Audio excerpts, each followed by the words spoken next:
Good morning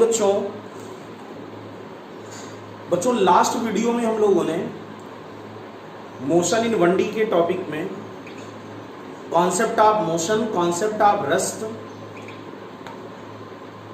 motion in 1D, motion in 2D, 3D के characteristic अलग अलग,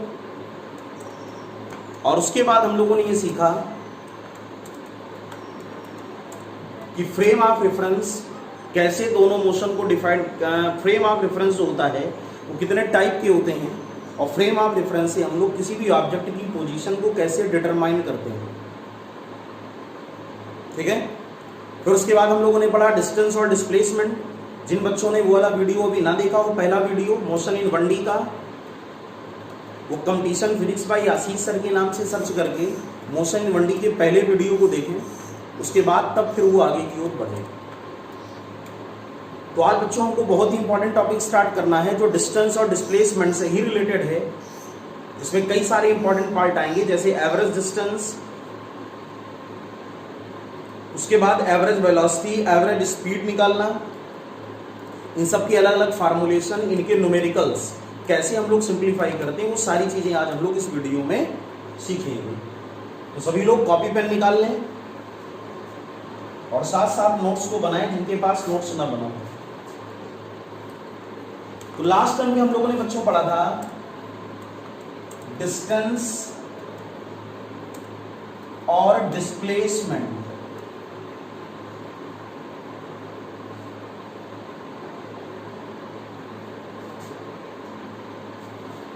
याद है सभी लोगों को डिस्टेंस और डिस्प्लेसमेंट। डिस्टेंस में हम लोगों ने क्या पढ़ा था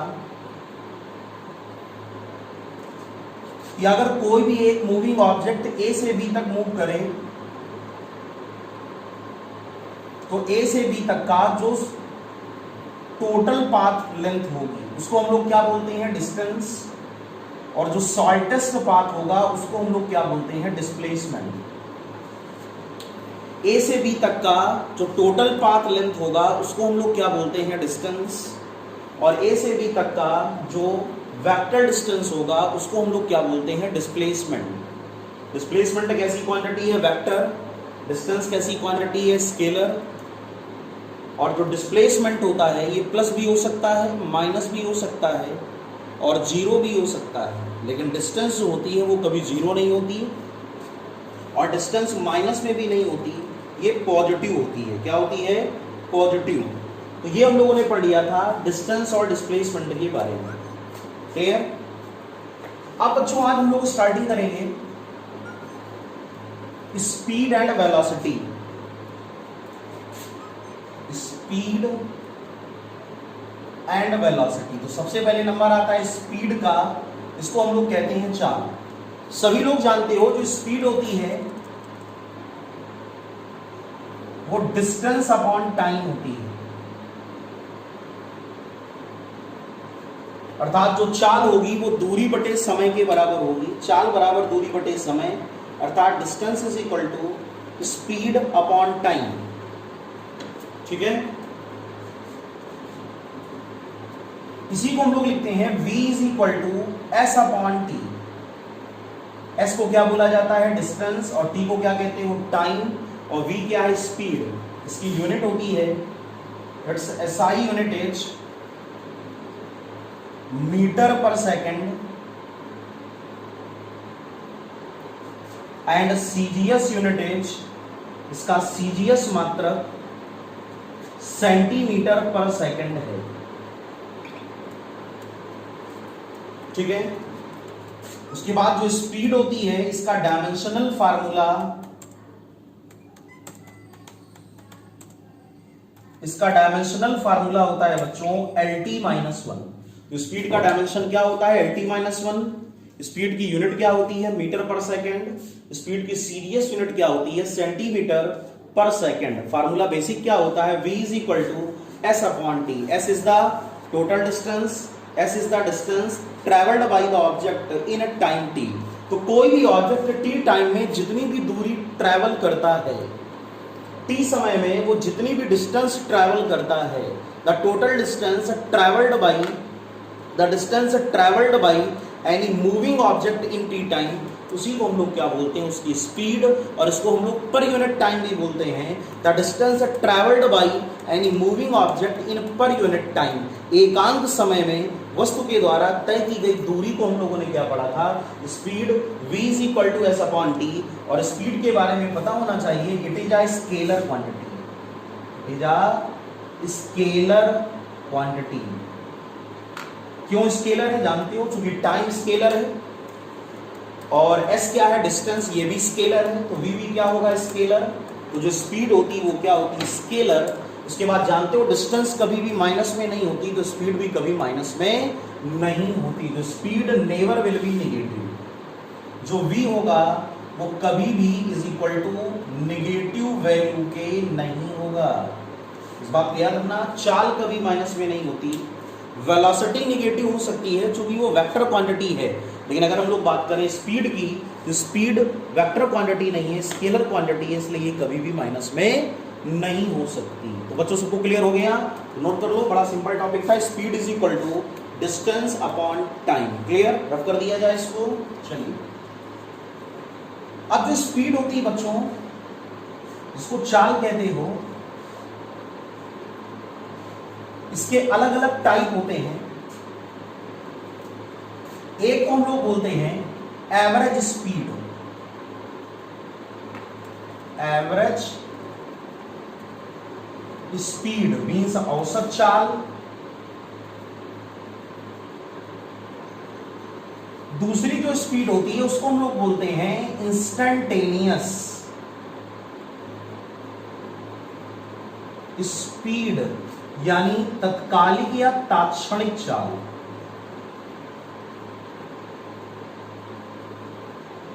ठीक है, तो कौन कौन सी स्पीड होती है, एक को हम लोग बोलते हैं एवरेज स्पीड और दूसरे को हम लोग बोलते हैं इंस्टेंटेनियस स्पीड। एवरेज का मतलब होता है औसत और इंस्टेंटेनियस का मतलब होता है कौन सा, इंस्टेंटेनियस का मतलब होता है तत्कालिक। दोनों में क्या डिफरेंस है, बड़ा आसान है। जो एवरेज स्पीड होती है, एवरेज स्पीड, इसको v बार भी हम लोग कहते हैं, या फिर इसको बोला जाता है v average.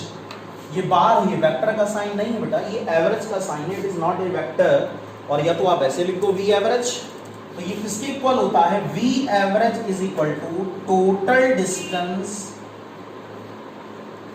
Upon total time. ठीक है, एवरेज स्पीड का फार्मूला क्या होता है, total distance upon total time. Total distance माने जितनी भी डिस्टेंस जर्नी में मूविंग ऑब्जेक्ट ने ट्रैवल की होगी, जितनी भी डिस्टेंस जर्नी में मूविंग ऑब्जेक्ट ने ट्रैवल की होगी उसको हम लोग बोलते हैं टोटल डिस्टेंस, यानी कुल दूरी।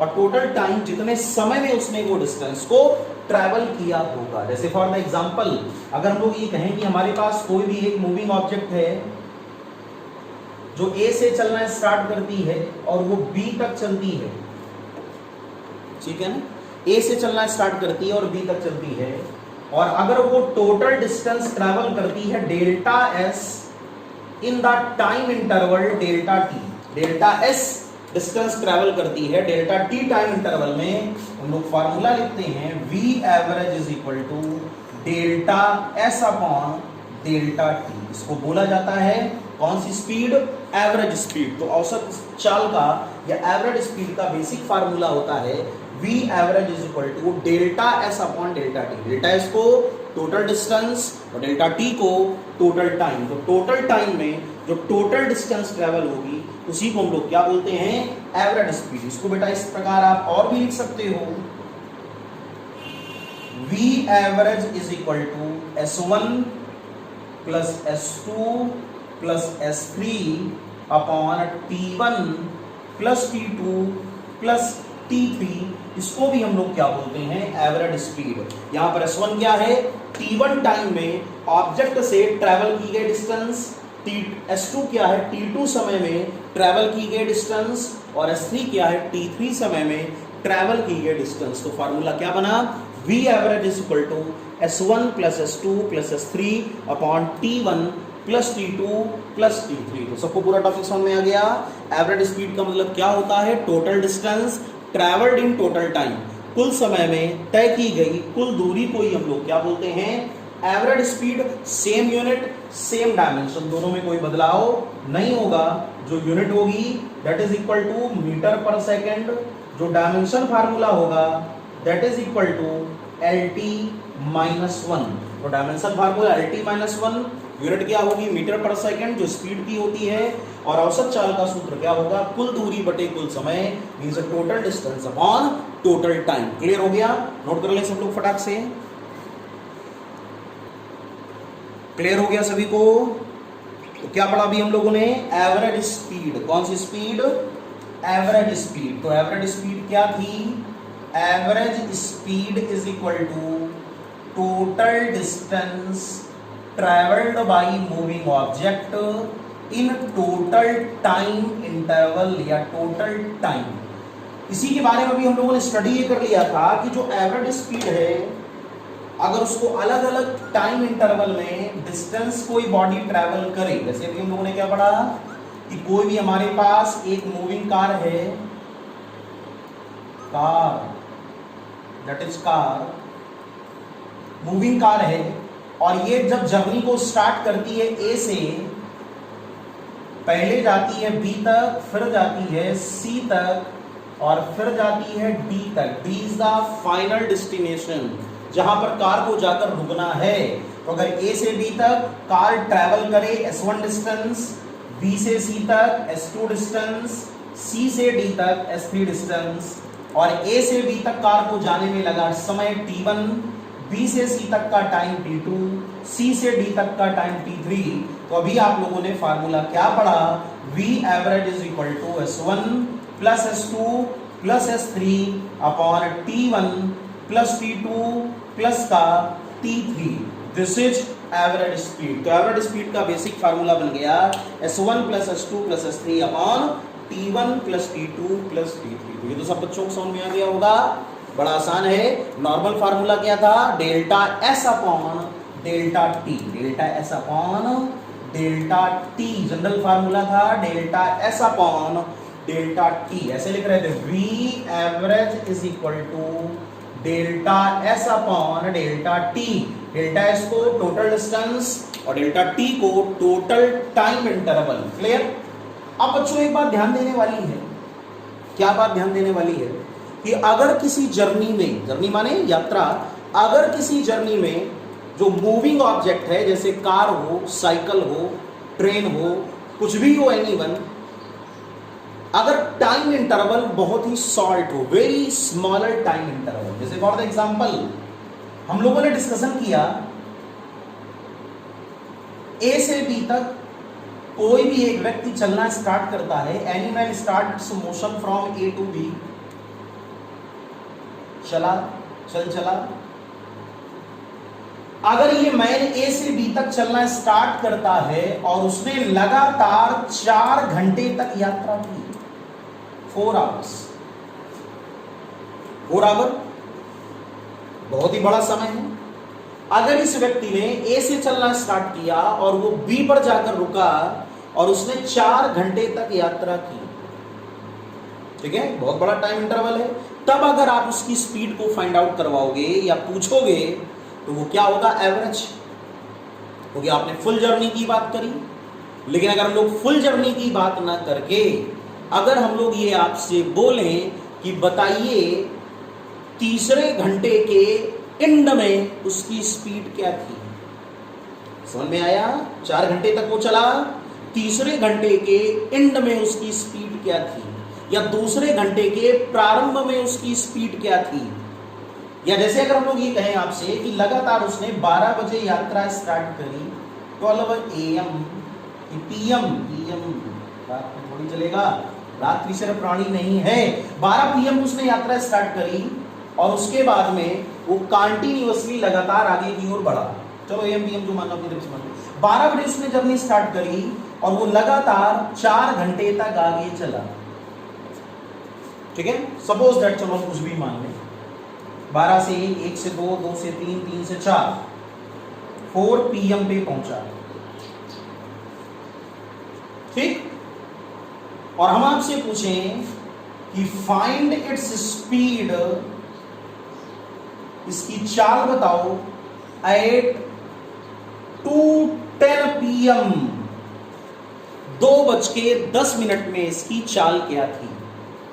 तो देखो बेटा, ये हम लोगों ने पर्टिकुलर टाइम की बात की, उसकी बात करी पर्टिकुलर टाइम की, ठीक है। और जब कोई स्पीड किसी पर्टिकुलर टाइम में फाइंड आउट की जाती है, किसी विशेष समय में फाइंड आउट की जाती है, किसी विशेष टाइम में हम चाल को या स्पीड को फाइंड आउट करें, तो उसको हम लोग बोलते हैं इंस्टेंटेनियस।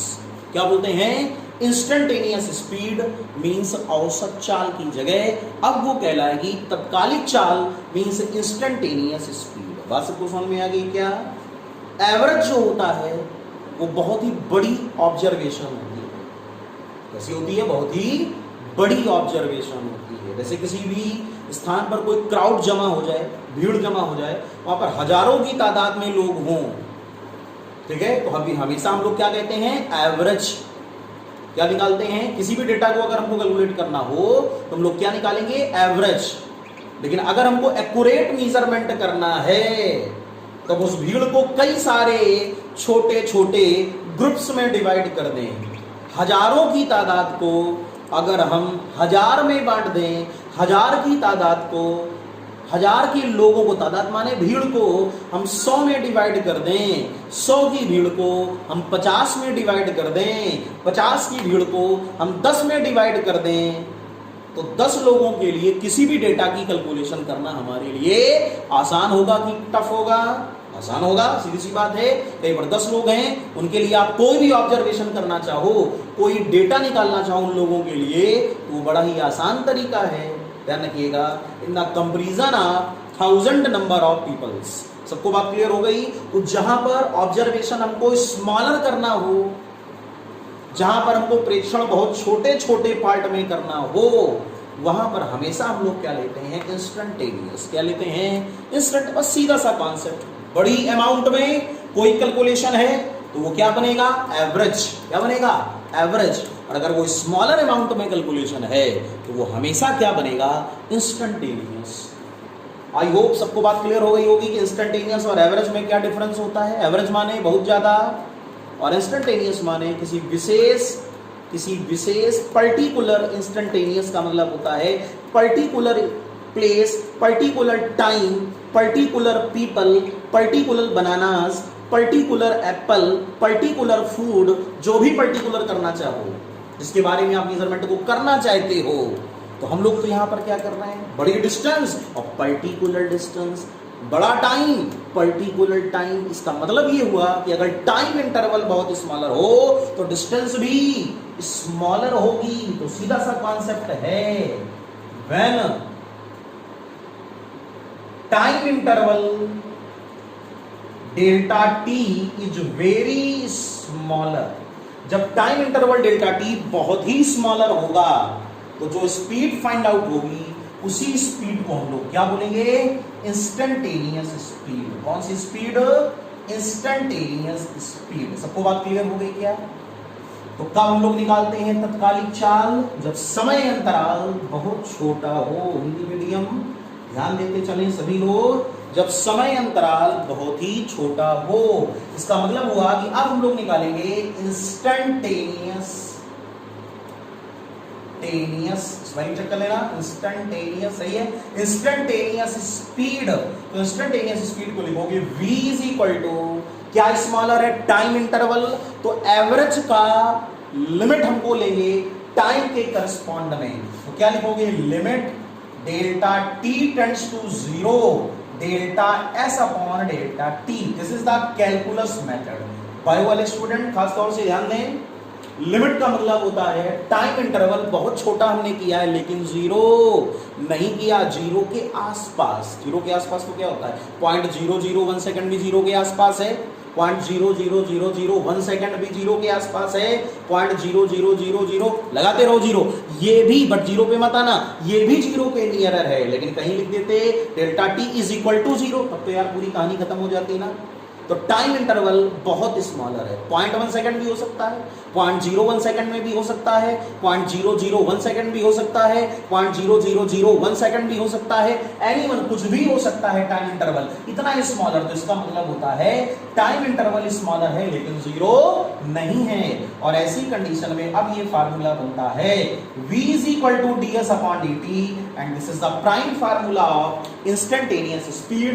इसी को हम लोग बोलते हैं तत्कालिक चाल। कौन सी चाल?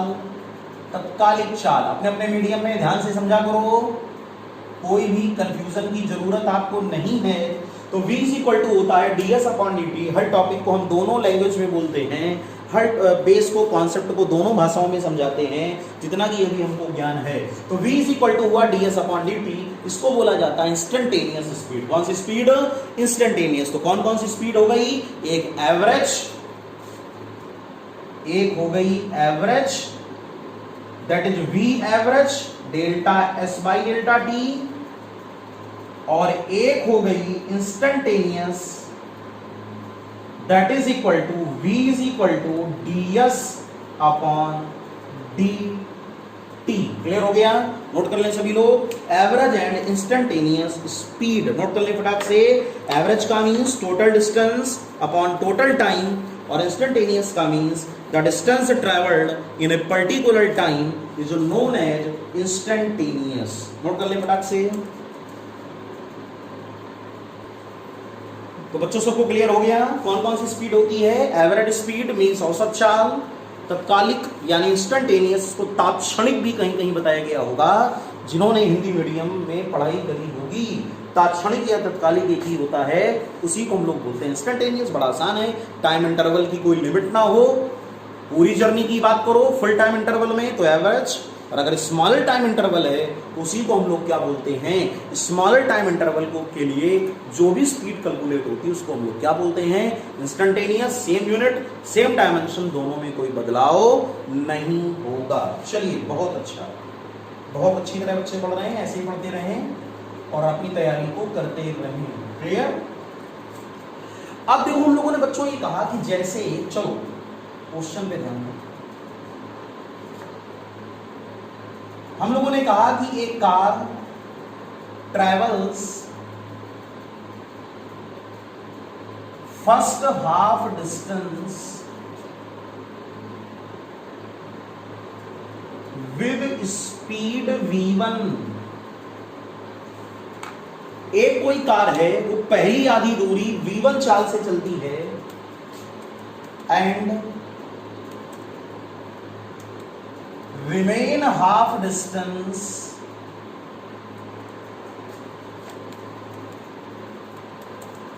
with speed v2, और शेष दूरी वो v2 चाल से चलती है।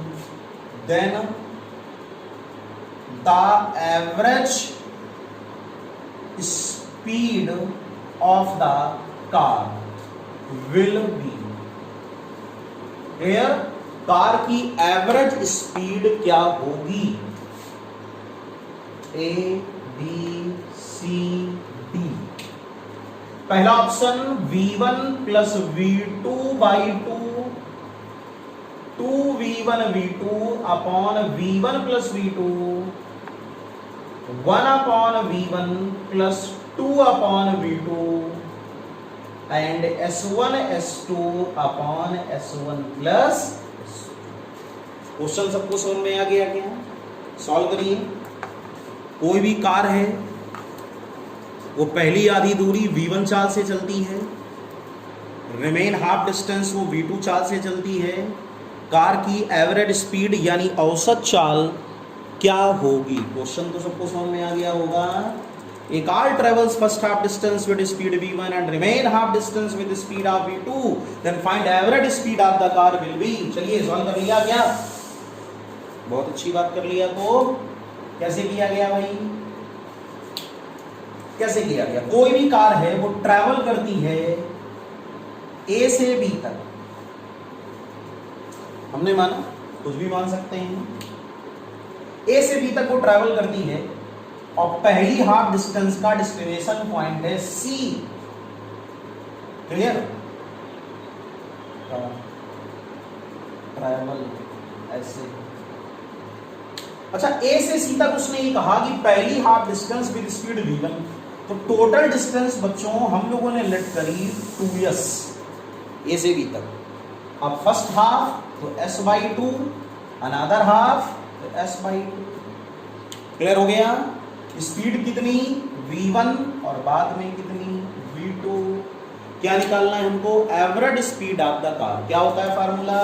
v average is equal to total distance, तो कितनी 2s अपॉन टोटल टाइम, तो t1 प्लस t2। क्लियर? जो लोग डायरेक्ट टाइम को निकाल सके बहुत अच्छी बात, जो दोनों निकाले तो और भी अच्छी बात। टाइम t1, तो t1 is equal to time is equal to बोलो, टाइम इज इक्वल टू क्या लिखोगे भाई बताइए?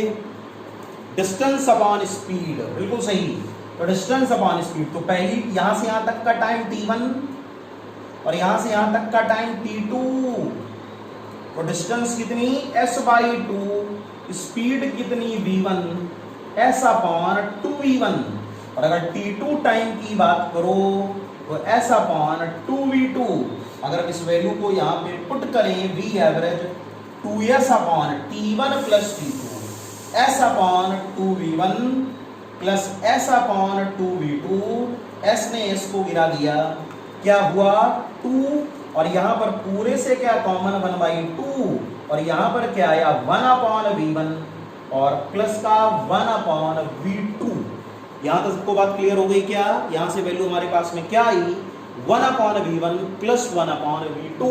इससे हम लोगों ने सिंप्लीफाई किया, ये 2 और ये वाला 2 भी हमारे पास ऊपर चला गया, इसका मतलब हुआ 2 से 2 कैंसिल। अब यहाँ पर ये वैल्यू हमारे पास में आई 2 इंटू, ये समझ में आया क्या? 2 अपॉन 1 और अपॉन 1 अपॉन 2, ये हो गया 4। कितना हो गया? 4। और यहाँ पर ये वैल्यू आ गई,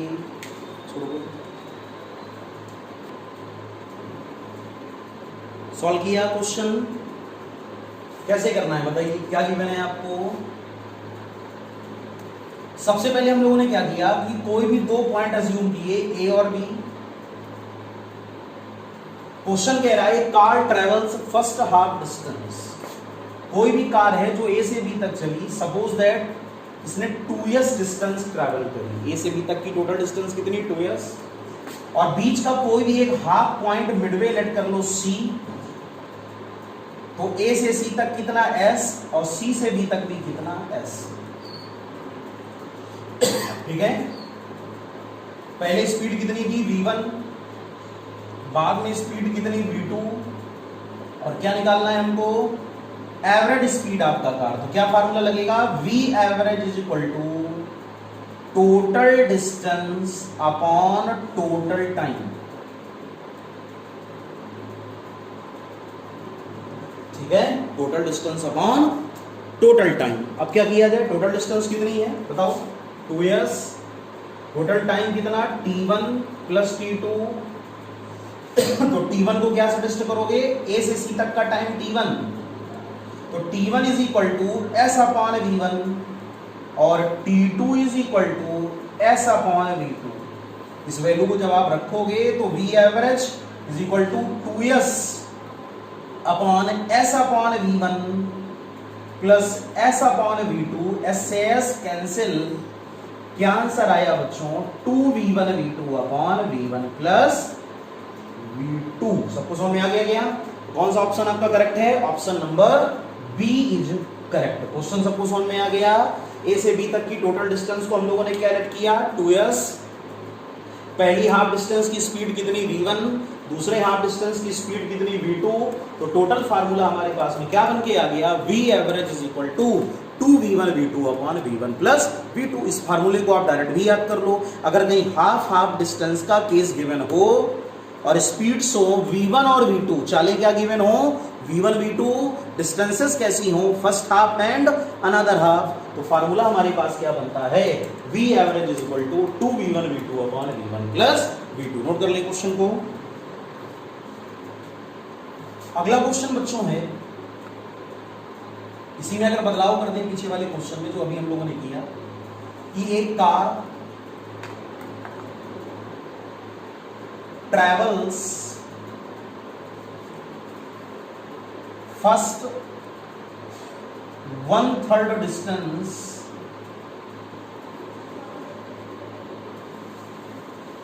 with speed v1,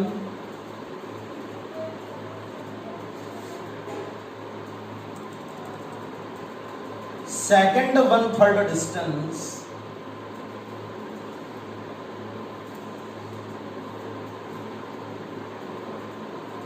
with speed v2, and last 1/3 distance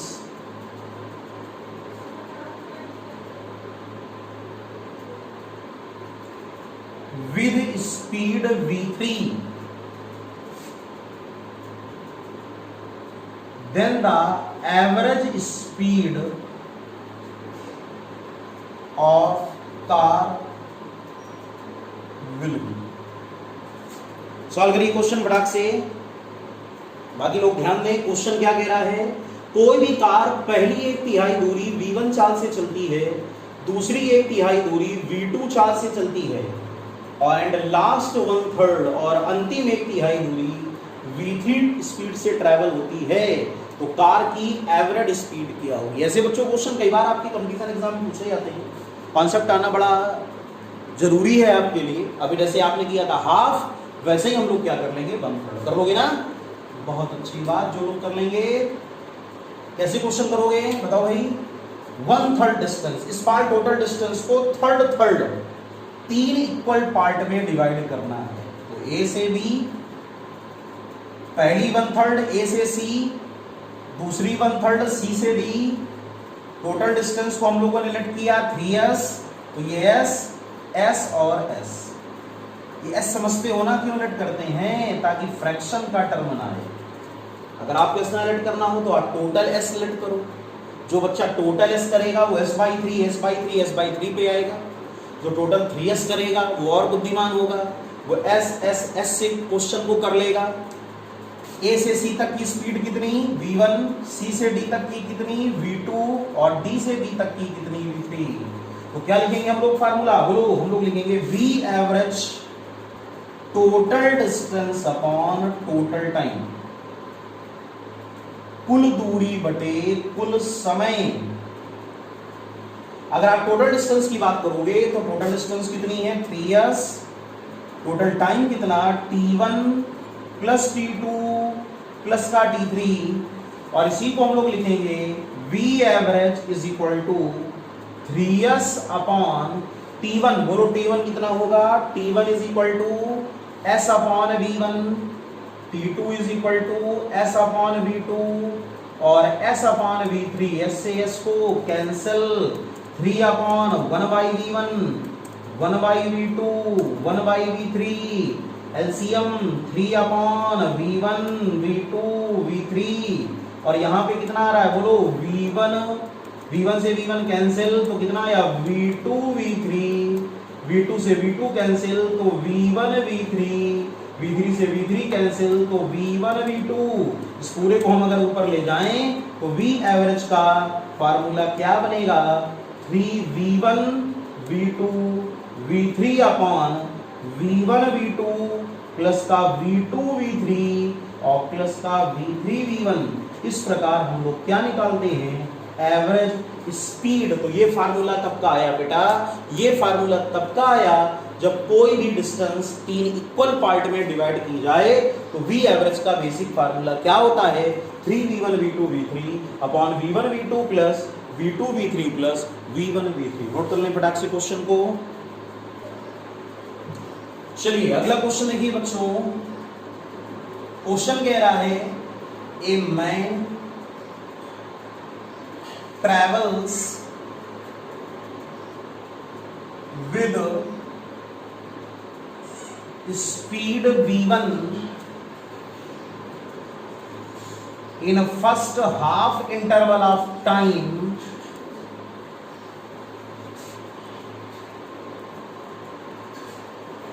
and with speed v2 in a second half interval of time,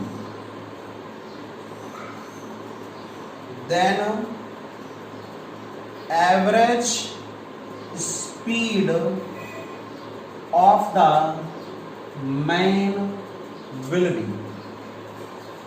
करिए सभी लोग क्वेश्चन अपने आप। कोई भी एक मैन v1 स्पीड से पहले हाफ इंटरवल ऑफ टाइम में चलता है, फिर v2 स्पीड से दूसरे हाफ इंटरवल ऑफ टाइम पे चलता है, तो हमको क्या फाइंड आउट करनी है? उसकी एवरेज स्पीड। सॉल्व कर लोगे? कैसे किया जाएगा? ए से बी टोटल जर्नी हो गई, इसको दो पार्ट में डिवाइड कर लिया, t/2 t/2। क्लियर? उसने क्या कहा है? First half interval of time, इसका मतलब t/2, और second half interval of time means t/2। तो a से c तक स्पीड कितनी? v1, c से b तक स्पीड कितनी? v2, और हमको क्या फाइंड आउट करना है? Average speed. तो क्या लिखोगे formula? v average is equal to total distance upon total time. Clear? Total distance कितनी होगी? बोलो। Total distance upon total time. तो टोटल डिस्टेंस को हम लोगों ने क्या लिख किया? s, और टोटल टाइम कितना है?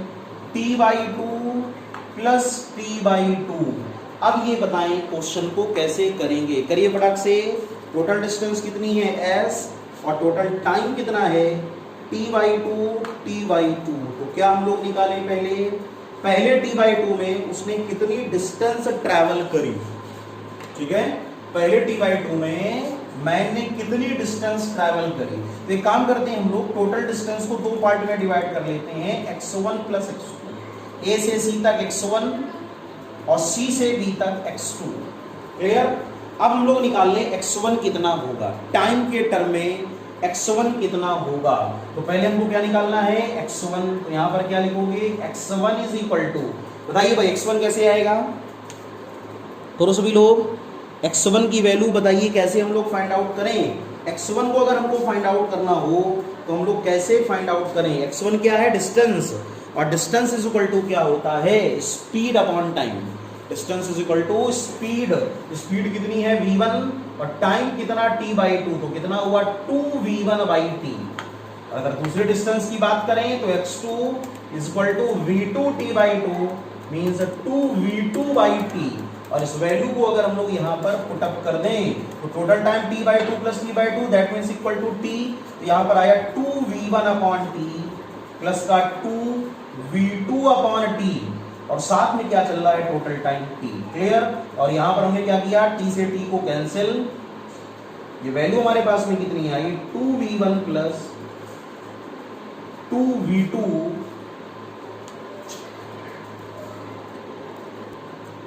तो बच्चों अगला क्वेश्चन देखिए, कह रहा है man travels with speed v1 in first half interval of time and with speed v2 in second half interval of time, then average speed of the man will B.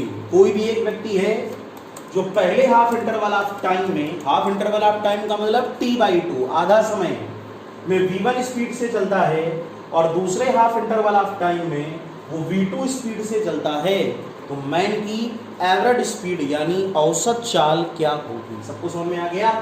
कैसे क्वेश्चन को करोगे? Solve करिए। पहले हम लोगों ने क्या किया? इनिशियल पॉइंट ए जहां से जर्नी स्टार्ट हुई, फाइनल डेस्टिनेशन का पॉइंट बी जहां पर जर्नी एंड हुई। अब क्या कह रहा है? First half interval of time.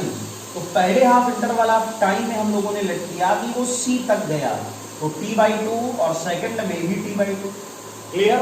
पहले में उसने स्पीड कितनी ट्रैवल करी?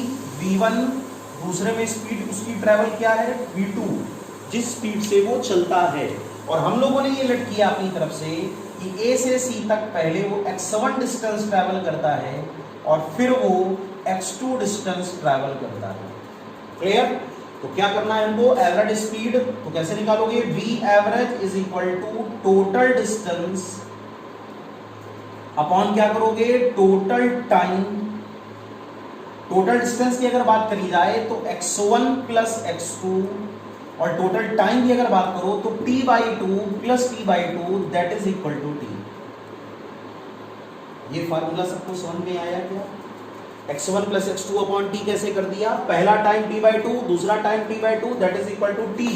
Question number 1। अब हमको क्या करना है? x1 x2 को हम लोग निकाल लें। तो a से c तक x1, तो x1 इज इक्वल टू, बोलो क्या होगा? x1 इज इक्वल टू होगा स्पीड इनटू टाइम, तो v1 इनटू t/2। और x2 कितना होगा? स्पीड इनटू टाइम, तो v2 इनटू t/2।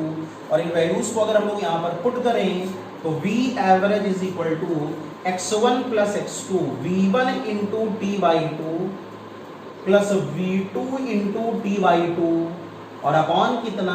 t। और यहाँ पर t से t कैसे हो जाएगा? कैंसल। तो v average is equal to, formula क्या बनेगा? v1 plus v2/2। Most important formula, इसको भी आप लोग तैयार कर लें। अगर कहीं टाइम इंटरवल आधा आधा हो, half time interval t/2, another half time interval t/2, तब हम लोग एवरेज स्पीड को कैसे फाइंड आउट करेंगे? तो answer v average is equal to v1 plus v2/2। Question सबको समझ में आ गया? क्लियर हो गया? नोट कर ले फटाक से। तो नेक्स्ट क्वेश्चन बच्चों देखिए, अगला क्वेश्चन है a car travels with speed v1 in 1/3 of the total time and with speed v2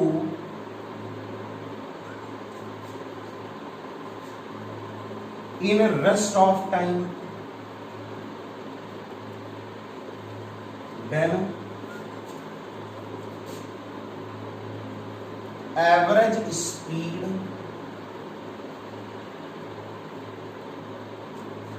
of the car will be।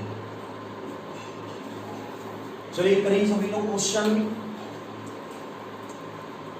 Question क्या है फिर से पढ़ लीजिए। कोई भी कार 1/3 टोटल समय का 1/3 1/3 समय में v1 चाल से चलती है और रेस्ट ऑफ टाइम, जो टाइम बचा रिमेन टाइम, उसमें वो v2 चाल से चलती है।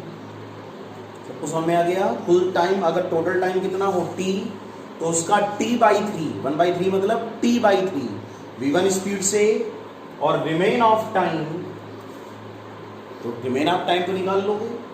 क्वेश्चन आपको ही करना है। आंसर सभी लोग कमेंट सेक्शन में लिखेंगे। इस क्वेश्चन का आंसर क्या आएगा? ठीक, ए से बी टोटल टाइम अगर लगा हो t, तो पहले t/3 टाइम तक वो v1 चाल से चलती है कोई कार, और रेस्ट ऑफ टाइम, शेष समय, तो t - t/3 is equal to 3t - t/3, that means 2t/3। Clear हो गया?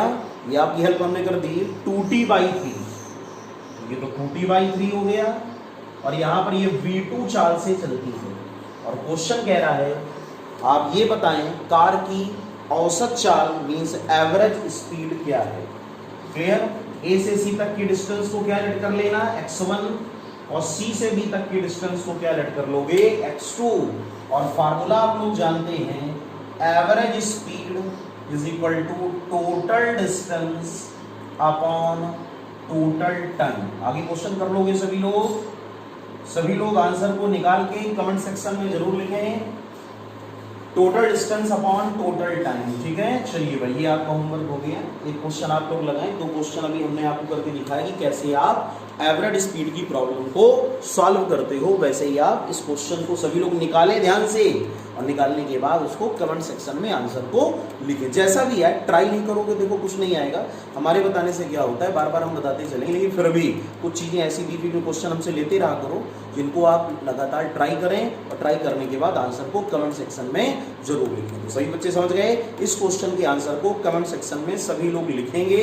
इसका आंसर, जैसा भी जो आंसर निकाल पाओ आप उसको जरूर लिखना। ठीक है, तो क्वेश्चन को नोट कर लो पहले। तो नेक्स्ट क्वेश्चन बच्चों देखें। क्वेश्चन ये है कि कोई भी एक सर्कल है जिसकी रेडियस है r, सर्कल की रेडियस क्या है r रेडियस का एक सर्कल है, वृत्तीय पथ या सर्कुलर पाथ आप कह दो, जिसमें कोई भी एक साइक्लिस्ट सर्कुलर पाथ में ट्रैवल करता है। ये cyclist moves in the circle या circular path of radius capital R, then the total distance and total displacement, बहुत इजी क्वेश्चन, कुल दूरी और कुल विस्थापन will be, total distance and total displacement will be। क्या है क्वेश्चन? कोई भी एक साइकिल सवार r रेडियस के सर्कुलर पाथ में ट्रेवल करता है, हमको ये बताना है कि पूरे सर्कुलर पाथ में उसने कितनी डिस्टेंस ट्रैवल करी और साथ साथ उसका कितना डिस्प्लेसमेंट हुआ। सर्कुलर पाथ का कॉन्सेप्ट बड़ा इजी होता है, तो थोड़ा सा टॉपिक हम बढ़ गए। इस बार डिस्टेंस और डिस्प्लेसमेंट का न्यूमेरिकल है, सॉल्व कर लोगे? बोलो भाई, इजियर है। सर्कुलर पाथ में क्या क्या होता है? जैसे यहां से साइक्लिस्ट ने चलना स्टार्ट किया, ठीक, कोई भी एक मैन है, उसने साइकिल से चलना स्टार्ट किया और ये पॉइंट है P1, और पूरा चक्कर लगा के वो वापस कहां पर आ गया? P1 पर आ गया। उसने मोशन कहां से स्टार्ट किया? P1 से, और वापस फिर कहां पर आया? P1 पर आया। तो हम लोगों से उसने कहा है कि बताइए total distance travelled by man. तो टोटल डिस्टेंस, अगर आप कुल दूरी की बात करोगे तो डिस्टेंस किसके इक्वल होती है? सरकमफेरेंस की। डिस्टेंस का मतलब क्या होता है? Total path length, total path length, और टोटल पाथ लेंथ का मतलब हुआ सरकमफेरेंस यानी परिधि, और इसकी सरकमफेरेंस है कितनी बेटा? 2 पाई r। तो बड़ा इजी है, बच्चों ने पहले ही आंसर इसका बता दिया। चलिए फिर हम लोगों से क्या पूछा है? Total displacement. Total displacement, displacement का मतलब क्या होता है? विस्थापन। तो इस बार हम लोगों को कैलकुलेट करना है टोटल डिस्प्लेसमेंट। कहां से साइक्लिस्ट ने चलना स्टार्ट किया था? P1 से, और कुछ समय के बाद वो वापस कहां लौट आया? P1 पे लौट आया। इसका मतलब हुआ अगर टोटल डिस्प्लेसमेंट की बात करो तो टोटल डिस्प्लेसमेंट क्या हो गया? 0। तो क्वेश्चन का सही आंसर क्या है? क्वेश्चन का आंसर है 2 पाई r, 0। यहाँ 2 पाई r क्या है? टोटल डिस्टेंस, और 0 क्या है?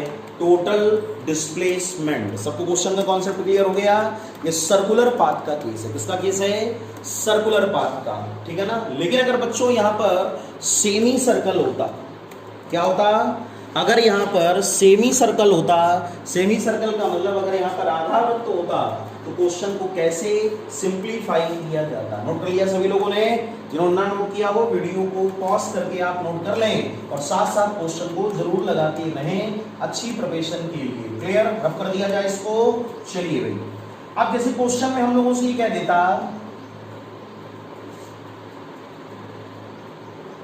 कि उसने पूरा चक्कर नहीं लगाया, semi circle moves in the circular path of radius r in semi circle, आधे सर्कल में वो घूमा, path of radius r in semi circle. तो फिर उसने कहा कि टोटल डिस्टेंस और टोटल डिस्प्लेसमेंट को काउंट करो। अब सेमी सर्कल की बात आई, सेमी सर्कल का क्या मतलब हुआ? आधा सर्कल। अगर आधे सर्कल की हम लोग बात करें तो आधा सर्कल कुछ कितना होगा? क्लियर? इसको बोला जाता है सेमी सर्कल। कहां से उसने चलना स्टार्ट किया? P1 से, और आधा चक्कर जब वो लगाएगा तो वो कहां पहुंचेगा, P2 पर। तो P1 से P2 स्टार्टिंग पॉइंट कौन सा, P1, और साइक्लिस्ट कहां पर रुका, P2 पर। तो उसने हाफ सर्कल, उसको बोलते हो सेमी सर्कल, यानी आधे वृत्त को पूरा किया। अब क्या निकालना है हम लोगों को, फिर से निकालना है total distance and total displacement. फिर से कैसे करोगे, जब वो आधा चक्कर ट्रैवल करेगा तो हमको लिखना है टोटल डिस्टेंस। अगर टोटल डिस्टेंस की बात करी जाए तो इस बार पूरा सरकमफेरेंस कितना होता है, 2 पाई आर, तो हाफ कितना होगा, पाई आर। दैट मींस यहां पर क्या लिखोगे, पाई आर। क्लियर। अभी चूंकि कोई यूनिट नहीं है इसलिए यहां पर भी कोई यूनिट नहीं होगी। अगर यहां पर गिवन होता आर मीटर तो यहां पर आ जाता पाई आर, ठीक है, मीटर में आता। और अगर यहां पर गिवन होता सेंटीमीटर तो यूनिट को हम वैसे ही लेते। क्लियर। उसके बाद में हमको क्या निकालना है, उसके बाद में हमको कैलकुलेट करना है टोटल डिस्प्लेसमेंट, यानी कुल विस्थापन। और अगर सेमा सर्कल में आधे वृत्त में आप डिस्प्लेसमेंट की बात करोगे तो आधे वृत्त में जो डिस्प्लेसमेंट होता है बच्चों वो किसके इक्वल होगा, वो डायमीटर यानी व्यास के इक्वल होगा। तो P1 से P2 तक की वेक्टर डिस्टेंस को ही आपने डिस्प्लेसमेंट बोला था। अगर हम लोग P1 से P2 को ज्वाइन कर दें तो ये वेक्टर डिस्टेंस आई, यहां से यहां तक की रेडियस है r और ये भी r, यानी टोटल कितना हुआ 2r। इसका मतलब ये हुआ कि अगर हमको टोटल डिस्प्लेसमेंट का आंसर लिखना है तो टोटल डिस्प्लेसमेंट कितना होगा, 2r। तो क्वेश्चन का सही आंसर आया total distance is equal to pi R and total displacement that should be equal to 2r. So that is the answer of the given question. अगर पूरा सर्कल होता तो डिस्टेंस कितनी थी, 2 पाई आर। आधे सर्कल में डिस्टेंस कितनी, पाई आर। और अगर डिस्प्लेसमेंट की बात करो तो पूरे सर्कल में डिस्प्लेसमेंट कितना, 0। कोई भी ऑब्जेक्ट जहां से चलना स्टार्ट करे अगर वापस वहीं पर लौट आए तो डिस्प्लेसमेंट क्या हो जाता है, 0। और अगर हम लोग बात करें हाफ सर्कल की तो हाफ सर्कल में अगर P1 से P2 तक की डिस्टेंस की बात करो तो डिस्टेंस कितनी हो गई, पाई आर। लेकिन अगर आप डिस्प्लेसमेंट की बात करें तो डिस्प्लेसमेंट बच्चों किसके इक्वल हो गया, 2r। तो क्वेश्चन का सही आंसर आया पाई आर, 2r। दोनों केसेस आपको क्लियर हो गए, बोलिए दोनों केस सबको समझ में आ गए। अब अगर यहाँ पर कोई डेटा गिवन हो, r की कोई वैल्यू गिवन हो तो आप उस r की वैल्यू को रख देना। पाई की वैल्यू को आप जानते हो 22/7 या 3.14, वो तो जैसा एग्जाम पेपर में ऑब्जेक्टिव गिवन होगा उसके अकॉर्डिंग हम लोग कंडीशन को कर सकते हैं। क्लियर, नोट कर लें फटाक से। चलिए आगे बढ़ते हैं। तो सर्कल का केस, सेमी सर्कल का केस सबको क्लियर हो गया। जैसे हम लोगों ने कहा कि कोई भी एक particle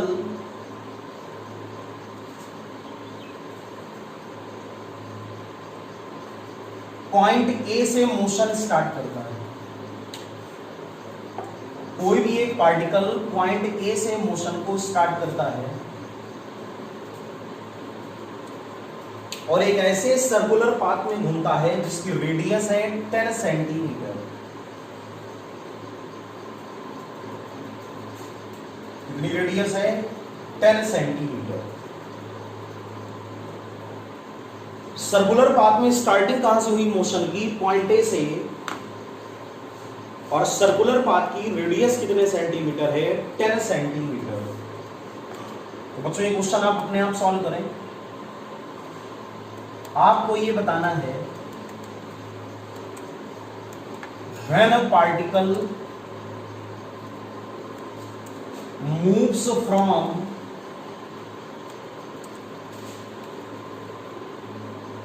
point A to point B, then the total distance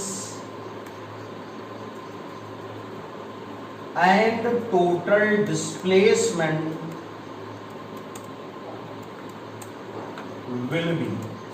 आपको ये बताना है कि अगर पार्टिकल A से B तक चलना स्टार्ट करे, A से B तक चलना स्टार्ट करे तो आपको ये निकालना है कि उसने कितना टोटल डिस्टेंस ट्रैवल किया और उसने कितना टोटल डिस्प्लेसमेंट ट्रैवल किया। डिस्टेंस का मतलब क्या हुआ, दूरी, और डिस्प्लेसमेंट का मतलब क्या हुआ, विस्थापन। तो टोटल डिस्प्लेसमेंट का मतलब आपको निकालना है कुल विस्थापन मींस टोटल डिस्प्लेसमेंट, और डिस्टेंस में आपको कैलकुलेट करना है कुल दूरी यानी टोटल डिस्टेंस।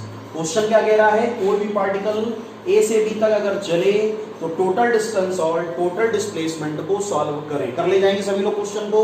चलो इसको हम लोग नेमिंग कर देते हैं ताकि आप कमेंट सेक्शन में इसके आंसर को लिखो। क्वेश्चन को हमने यहां पर लिख दिया पार्ट ए। सभी लोग इस क्वेश्चन के आंसर को निकाल करके कमेंट सेक्शन में जरूर लिखें, ठीक, कैलकुलेशन करें और कमेंट सेक्शन में आंसर को ऐसे लिखें, पार्ट ए डैश। कैसे लिखोगे, ऐसे आपको टाइप करना है, टोटल डिस्टेंस, ऐसे सभी लोग आंसर को लिखेंगे और यहां क्या लिखेंगे, टोटल डिस्प्लेसमेंट। क्लियर, आपको आंसर को ऐसे इंडिकेट करना है, टोटल डिस्टेंस और टोटल डिस्प्लेसमेंट, लेकिन इंडिकेट जरूर करना है। जरूर ध्यान रखें सभी लोग। इस दो क्वेश्चन आपके हो गए। पहला क्वेश्चन भी आपको दिया एक हमने एवरेज स्पीड का, दूसरा ये पार्ट है, आपको निकालना है total distance and total displacement. सभी लोग खुद से ट्राई करें और आंसर को कमेंट सेक्शन में जरूर लिखें। क्लियर। इसी क्वेश्चन का सेकंड पार्ट बी, ये भी आपको अपने आप करना है। ये 3 क्वेश्चन मैंने आपको दिए। पार्ट बी में यही क्वेश्चन है कि when particle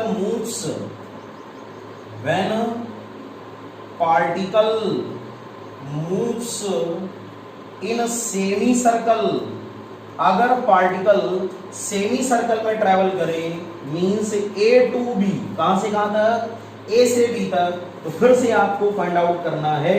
then find total distance and total displacement, यानी कुल दूरी और कुल विस्थापन क्या होगा। और इसके भी आंसर को आप लोग कमेंट सेक्शन में लिखें। आंसर को कैसे टाइप करोगे, सभी लोग लिखेंगे पार्ट बी, क्लियर, और आगे डैश करके लिखेंगे टोटल डिस्टेंस, क्लियर, पहला आंसर, और उसके बाद में टोटल डिस्प्लेसमेंट, सेकंड आंसर। तो बच्चों ये तीनों क्वेश्चन आपको अपने आप सॉल्व करने हैं। एक में निकालना है टोटल डिस्टेंस और एक में क्या निकालना है, टोटल डिस्प्लेसमेंट। कर ले जाओगे ना, दोनों में टोटल डिस्टेंस और टोटल डिस्प्लेसमेंट। तो कितने क्वेश्चन हो गए, 3। पहले वाले में क्या निकालना है, एवरेज स्पीड, और बाकी दोनों में क्या निकालना है, total distance and total displacement. कर ले जाओगे। अभी हमने फार्मूले आपको पीछे बताए। ये पूरे सर्किल का केस है और ये हाफ सर्किल का केस है। बिल्कुल जल्दबाजी नहीं, आंसर को अपने अकॉर्डिंग आप सिंप्लीफाई करो। कर ले जाओगे ना। तो एवरेज स्पीड क्या थी, total distance upon total time, और डिस्टेंस और डिस्प्लेसमेंट की जब बात आई तो डिस्टेंस और डिस्प्लेसमेंट में हम लोग कैलकुलेशन को कैसे करेंगे अभी आपने सीखा। नोट कर लिया सभी लोगों ने। जिन्होंने ना नोट किया हो वीडियो को पॉज करें और क्वेश्चन को नोट करें। आंसर को कमेंट सेक्शन में जरूर लिखें। कोई भी जितने भी लोग वीडियो देख रहे हैं वो सभी लोग बिल्कुल एक्टिव मोड में अपने आप को रखें। क्लियर। तैयारी घर पे करते रहें कंटिन्यूअसली, बिल्कुल भी तैयारी में ब्रेक ना लगाएं। और जितने भी लेक्चर अपलोड किए जा रहे हैं विद न्यूमेरिकल, हर वीडियो में प्रयास हम लोग ये करते हैं कि 2-3-4 क्वेश्चन आपको जरूर बताएं ताकि आपको ये भी समझ में आए कि क्वेश्चन एग्जाम पेपर में हमको कैसे अटेम्प्ट करना है। इसलिए आपकी भी ड्यूटी बनती है कि आप लोग इन क्वेश्चन की प्रैक्टिस लगातार करते रहें। क्लियर। तो ये तीनों क्वेश्चन के आंसर कमेंट सेक्शन में सभी लोग जरूर लिखें। ठीक है, चलिए आगे की ओर बढ़ते हैं बच्चों। अब जैसे हम लोगों के पास में कोई कंडीशन गिवन हो, ध्यान सीखिएगा, इंपॉर्टेंट कॉन्सेप्ट है कि कोई भी एक सर्कुलर पाथ है हमारे पास, ठीक है, दिस इज द सर्कल। इसमें कोई व्यक्ति चलता है, कोई भी मैन इसमें सफर करता है, चलता है, कोई कार चलती है, कोई गाड़ी चलती है, कोई इंसेक्ट चलता है, कीड़ा, कुछ भी वो कह दे एनीवन। इस प्रकार की क्वेश्चन कई बार हमारे कंपटीशन एग्जाम में पूछे जाते हैं। और वो आपसे कह दे कि उसने P1 से मोशन को स्टार्ट किया और P2 पे जाके रुका। ठीक है ना। कई बार आपने घड़ी के सुइयों वाले भी ऐसे क्वेश्चन देखे होंगे जिसमें हैंड्स ऑफ द वॉच के लिए ऐसी कंडीशंस को अप्लाई किया जाता है। क्लियर। अब देखो बेटा, ना ये आधा सर्कल है ना ये पूरा है।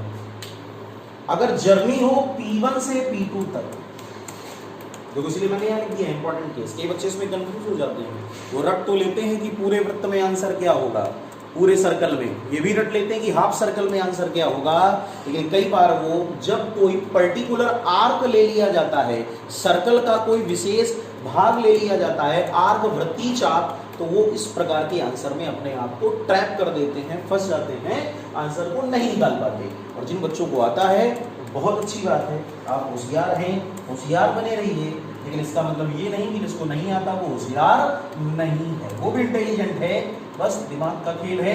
बुद्धि को आप कैसे लगाते हो पढ़ाई में, क्लियर। और जितना पढ़ाई में दिमाग को लगाओगे उतने अच्छे इंसान बनोगे, अपने लिए भी, समाज के लिए भी, अपने घर के लिए भी, अपने स्वयं के लिए। इसलिए आप मेहनत करते रहें और ईश्वर करे आप नई ऊंचाइयों को प्राप्त करें, क्लियर।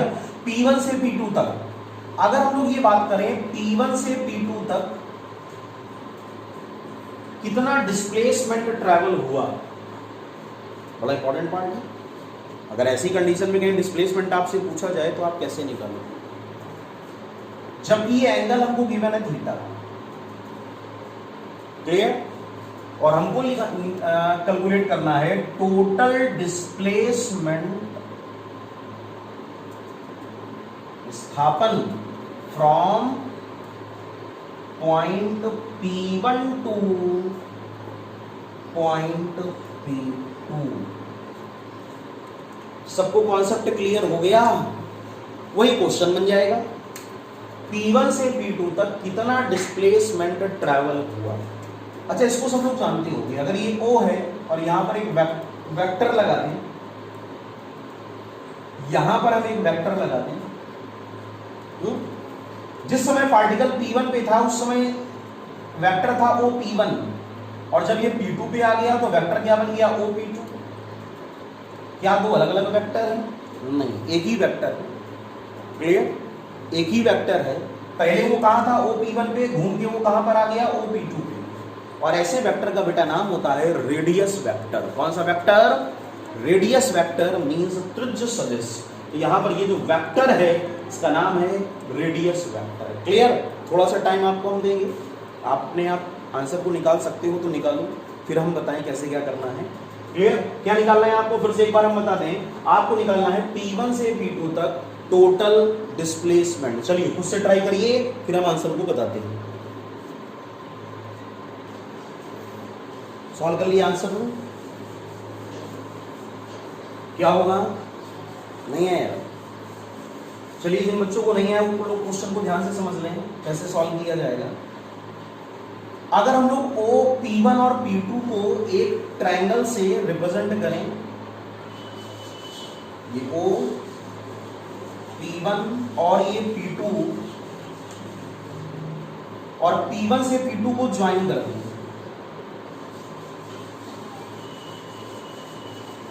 ठीक। तो यहां पर ये ट्रायंगल बन गया P1 P2, P1 से P2 को मिला दिया। अब अगर हम लोग O से इसमें परपेंडिकुलर ड्रॉ करें,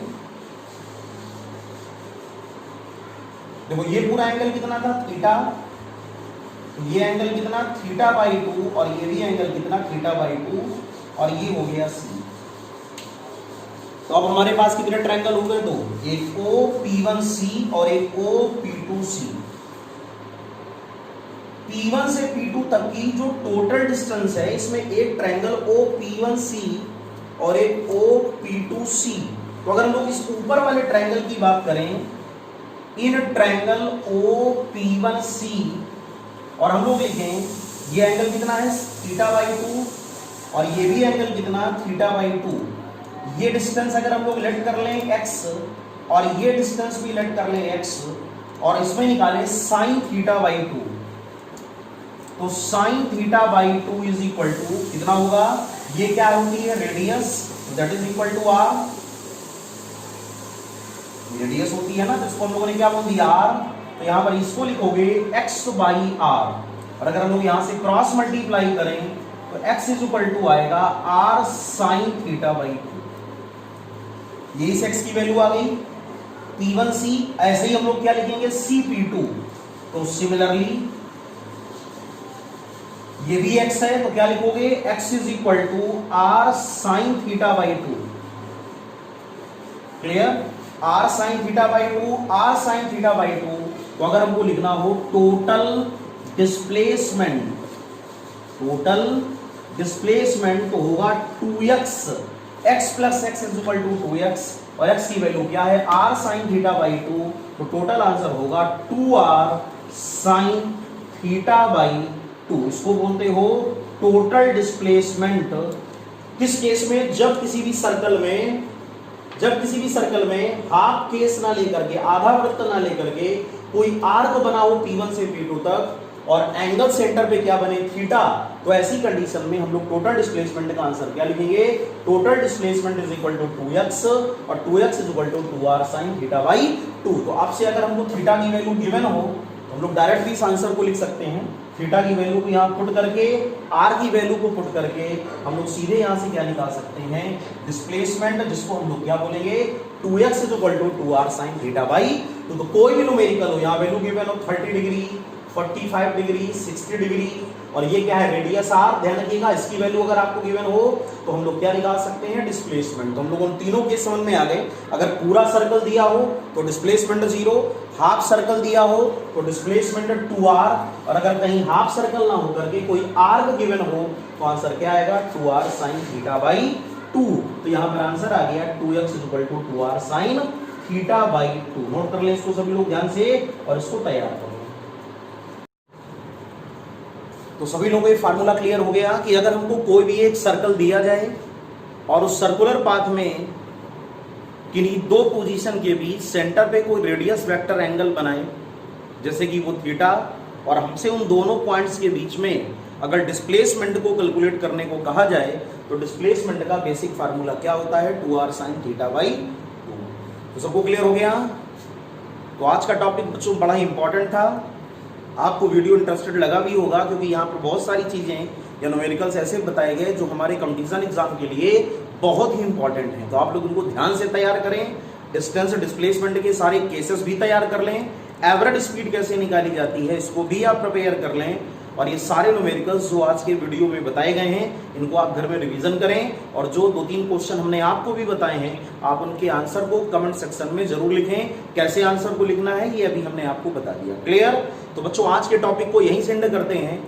नेक्स्ट वीडियो में नए टॉपिक में हम लोग कंसीडर करेंगे velocity, average velocity, instantaneous velocity और उसके डिफरेंट केसेस जो और भी ज्यादा इंपॉर्टेंट हैं, और उस पर आधारित कुछ न्यूमेरिकल्स जो आपको हम क्लास में यहाँ पर सिखाएंगे ताकि आप अपनी तैयारी को और अच्छी तरीके से कर सकें। ठीक है बच्चों?